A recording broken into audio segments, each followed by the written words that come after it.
In this video, I'll be demonstrating how to complete on your own 17-2. So as normal, I'm going to click right here in order to get the proper set of instructions for the assignment. Put those on another screen here so I can see them while I'm working. And for this one, you'll notice that there are several files here. You will not need all of these, but you will need 3 of them. The Contact 17, Contacts Table 17, and Reservation 17. You will not need the 2 donation access databases. Okay? Alright, so let's jump right in. We'll start with step 1. Open the data file, Contacts Table 17, which is this second one. And in my case, I'm going to have to click Enable Content. You may or may not have to do that depending upon the specific version of Windows and Office that you have installed. Alright, it says save the database, so we're going to go File, Save As, Save Database As. Okay. And I'm going to use the proper nomenclature here. Last name, underscore, first initial, underscore, on your own, 17-2. And Access will automatically add the ACCDB extension, so you don't have to type that in. Click Save. Okay. Have to hit Enable Content again. Not sure exactly why, but we'll have to do that in order to make changes to it. Alright, step 2 says open the contacts table in Datasheet View. The easy way to do that is just double click on contacts over here and it will open it for editing, not to edit the table, but to edit the data in the table, okay? And it wants you to examine the data it contains. So here we can see fields for ID, title, first name, last name, address, city, state, zip, phone, and birth date. A very common type of information that we would want to store in a database. Step 3 says switch the table to design view. The easy way to do that is this button right here. It will cycle between views. So I click that, it's going to take me into the design view. So notice now here are the columns that are in the table, okay? Now we're not seeing data here because we're designing at this point the actual table container itself, not the data, okay? There's a big difference there. Alright, it wants us to rename the ID field as Contact ID. So I'm just going to type in Contact ID. Notice I didn't put any spaces in there. It's actually a very bad idea to use spaces in attribute names or table names or even file names, really. So I try to avoid that. Sometimes I might use an underscore character if I want to make it look like a space but not actually have a space there. Okay, and then it says set the field as the table's primary key. Alright, the easy way to do that, since it's already selected, is just come up here and hit the primary key. And if you can see, it puts a little key next to it that denotes that it is now the primary key for that.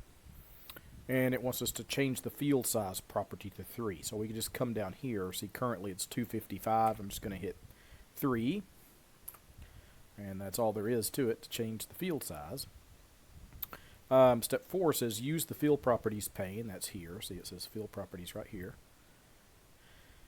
To set an appropriate caption as needed based on the data stored in each field. So the caption property is right here.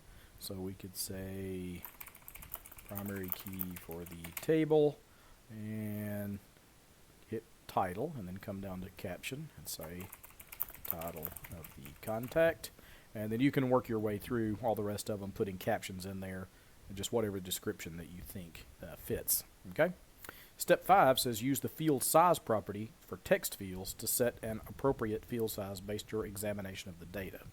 So title is 255, so probably something like 20 is going to be big enough for that.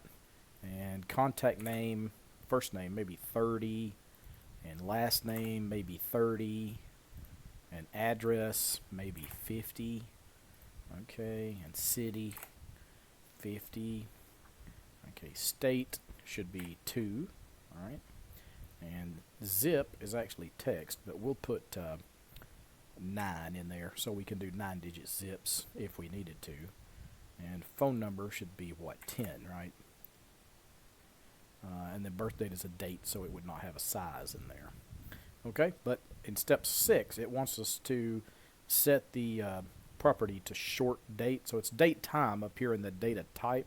But the format right here, notice when I click that, over here there's a little down arrow, and I can choose what format.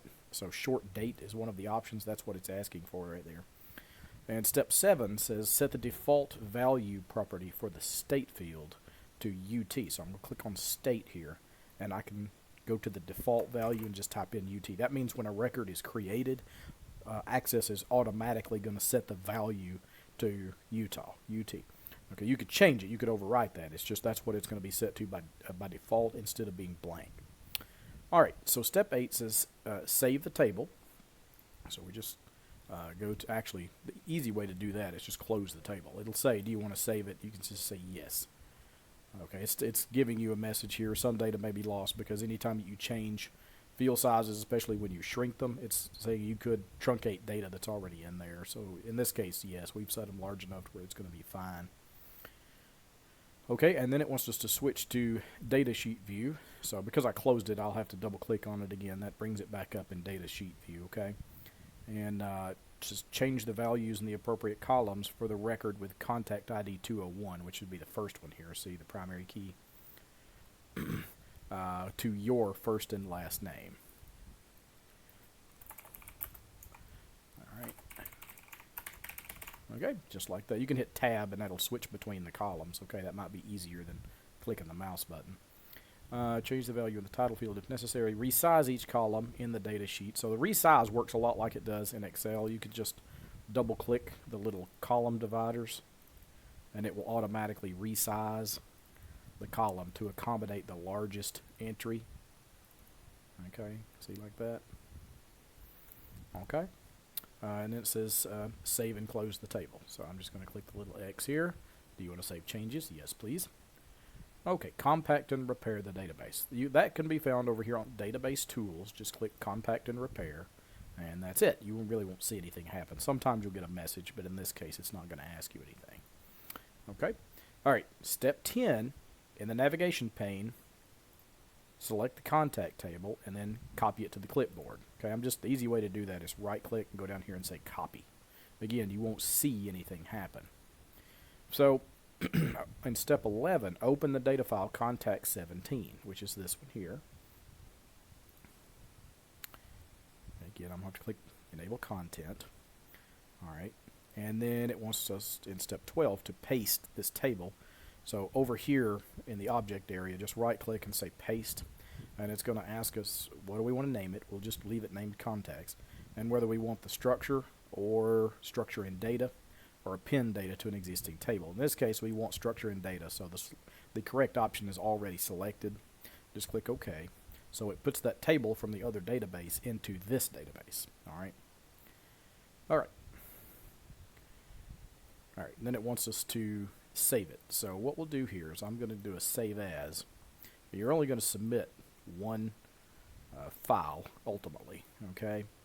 So I'm just going to select the one I've already got here and click Save. And it's probably going to say, do you want to replace it? I'll just say yes. Okay. Oops, it's telling me because I've already got the other one open. Alright, so I'm going to go over here and close this one. Let's try that one more time. Save as. Save. Replace it. Yes, please. Okay. Alright. Now step 13 says open the contacts table in design view. Okay, you can right click and say design view to do it that way, or you can double click and then click the view button, however you want to do it. And delete the title field from the table. So you can click on that. A couple ways to do it. You can hit delete on the keyboard, or you can right click and say delete rows. And this will permanently delete the field. Are you sure? Yes. Alright, save and close the table. So I'm going to close it. Do you want to save? Yes, please. And step 14, open the data file reservations. Okay, so again, back over here. Now we're going to go to the third file, reservations.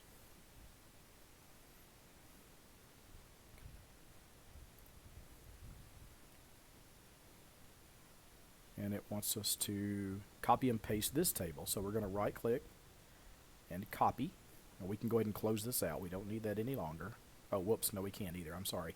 It's going to empty the clipboard, so we'll say no. We'll come back to that in a second. Back over to our other database. and paste that in. Right click, paste, structure and data, keep the name. Okay.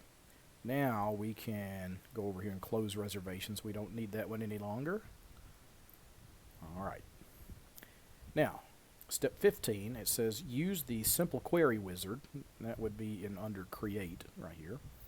Alright, you can see query wizard. Alright, and then simple query wizard is one of the options here. Click OK. That creates a query that includes all of the fields in the contacts table. Okay, the easy way to do that is just click the two arrows here. It will put all of them over there. And then it says except for contact ID. So you can scroll up, click contact ID, and click this arrow here, which will move that one back. Okay, or you can go through the others one at a time, however you want to do it. And then click next. Alright, save the query as contacts list. So right here we could say contacts list. Okay, no spaces. Finish. And then there's the query. Okay.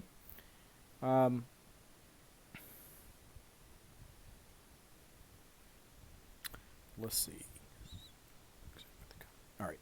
Step 16. Sort the query results in descending order by contact last name. Hint, use the appropriate button in the sort and filter group. Okay. So we can go into sort and filter here, alright, and it says by last name, so we just click descending and it's going to change the order and sort everything by descending the last name. Okay, alright, and then it wants us to change the query results so that the contact last name is the first column in the data sheet. So the easy way to do that is just click and drag.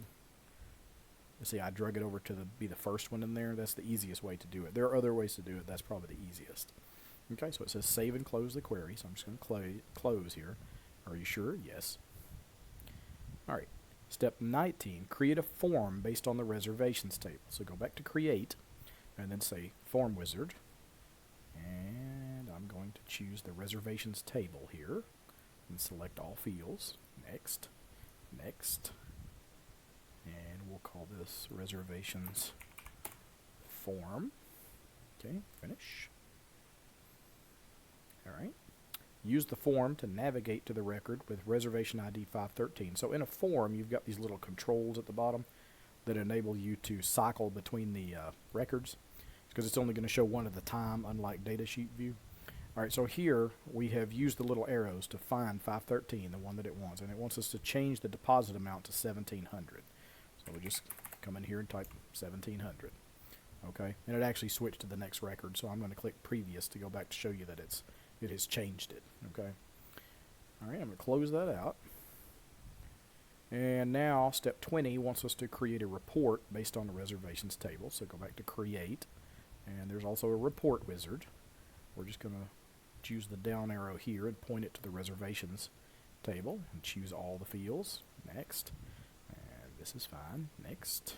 Next. Next. And it wants us to name it reservations list. Finish. So there we go. Alright.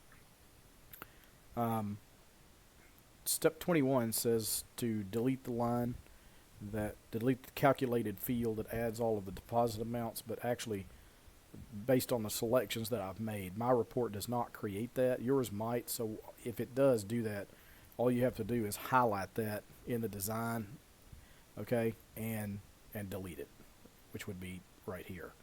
Okay, if you follow my lead here, yours probably won't create it either, so you won't have to worry about doing the actions in step 21. Alright, save the report as reservations list, which actually I already have, then close the report. That's step 22. Okay, now it wants us to compact and repair the database. So again, back over to database tools, compact and repair, and then it says step 24, if necessary, close the other two databases, which I've kind of already done as we're going through it. Alright, so this would be the one and only database that you need to submit for this particular assignment.